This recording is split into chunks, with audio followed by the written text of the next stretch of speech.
হযরত ওমর রাদিয়াল্লাহু তাআলা আনহু রাসূলের শিক্ষায় শিক্ষিত, কোরআনের শিক্ষায় শিক্ষিত আমিরুল মুমিনিন রাতের বেলায় ঘুরছেন। প্রজা পুঞ্জরা খাইয়ে আছে না না খেয়ে আছে, ইসলাম কারে কয়? তিনি দেখতে পেলেন একটা বাড়ির ভিতরে একটা পুরুষ বারবার ঢোকে আর বের হয়, ঢোকে আর বের হয়। গভীর রাত, গিয়ে প্রশ্ন করলেন, ভাই মিয়া, তুমি এই বাড়ির মধ্যে বারবার ঢোকে আর বাইরে হও কেন? তুমি কেডা? কয় যে পথিক, আমি তো এই বাড়ির মালিক। তাই বারবার ভেতরে ঢোকে আর বাইরে হও কেন?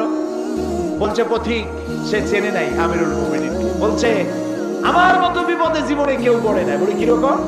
আমার ঘরে আমার বউ আসন্ন প্রসবা, এখনই বাচ্চা হবে। আমার ঘরে কোনো পুরুষও নাই, আমি ছাড়া কোন মেয়ে লোকও নাই। আর আমি এই বিষয় সম্পূর্ণ অনভিজ্ঞ, কিছুই জানি না। আমার স্ত্রীর কষ্ট, আমার জীবন বেরিয়ে যাচ্ছে, আমি কোনো সাহায্য করতে পারছি না। হযরত ওমর রাদিয়াল্লাহু তাআলা আনহু বলছেন, অপেক্ষা করো, দেখি আমি তোমার কোনো সাহায্য করতে পারি কিনা।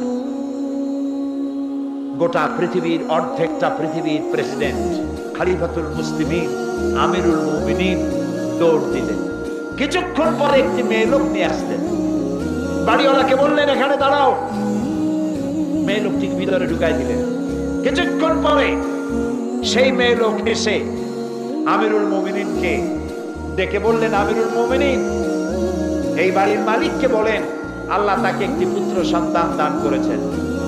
পুত্রটিও সুস্থ, তার মাও সুস্থ।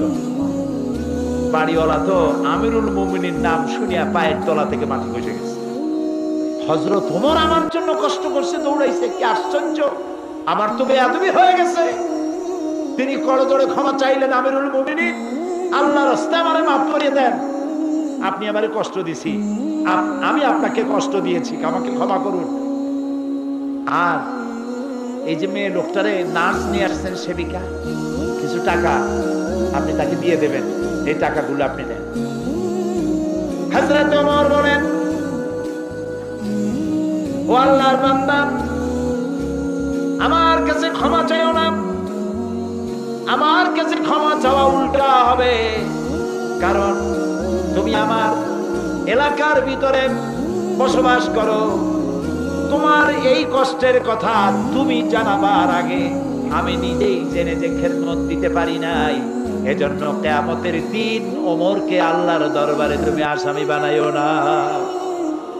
আর যে মেয়ে লোকটিকে টাকা দিতে চাও, ওই মেয়ে লোকটি কোনো পেশাদার নার্স নয়, সেবিকা নয়। যেই মেয়ে লোকটি দিয়ে আমি তোমার স্ত্রীর খেদমত করালাম, ওই মেয়ে লোকটি আমার স্ত্রী। সুবহানাল্লাহ। এর নাম ইসলাম, এর নাম ইসলাম। শুধু নামাজ রোজা হজ যাকাতের জন্য নয়, নামাজ রোজা কম্পালসরি ডিউটি। দাড়ি রাখা মুসলমানের আলামত, মেসওয়াক করা, সুরমা লাগানো, লম্বা জামা গায়ে দেওয়া, এগুলি ইউনিফর্ম। কিন্তু মূল স্পিরিট, আসল জিনিসটা হারায় ফেলেছি, খোলস হারায় ফেলেছি। মূল জিনিস হারাইয়া খোলস ধরে আছি। হ্যাঁ, পাগড়ি আমার দরকার, এটা আমার শিয়ার। আমার পাগড়ি প্রয়োজন, আমার টুপি প্রয়োজন, আমার দাড়ি প্রয়োজন, আমার লম্বা জামা প্রয়োজন, আমার তাসবিহ প্রয়োজন। কিন্তু সব থেকে বড় প্রয়োজন ছিল মানব প্রেম।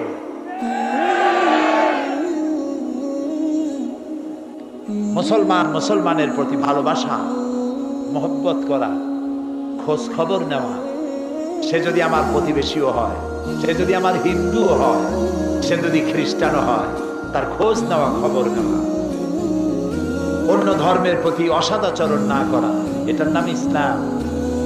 আলহামদুলিল্লাহ, আমি আল্লাহর শুকর আদায় করি, আমার এলাকায় অনেক হিন্দু, অন্তত ৮০,০০০ ভোটার আমার এলাকায়। নির্বাচনে আল্লাহ যখন জিতাই দিলেন, বিজয় মিছিল করি নাই। আল্লাহরে বলছিলাম, আল্লাহ তুমি যদি দয়া করে তোমার গোলামকে জিতাই দাও, বিজয় মিছিল করব না, তোমারে লম্বা করে সেজদা দেব, শুকর আদায় করব।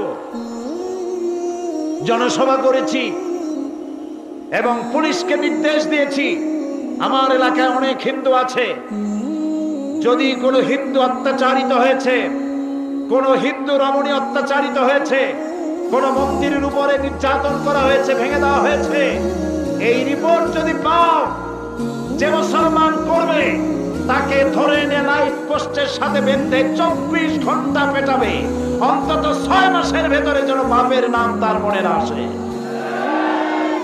আলহামদুলিল্লাহ, আমার এলাকায় হিন্দুরা, হিন্দু নেতারা আমার মঞ্চে দাঁড়িয়ে বলেন, বিগত 8 বছর মায়ের কোলে সন্তান থাকে যেভাবে নিরাপদে, আমরা সেভাবে নিরাপদে আছি।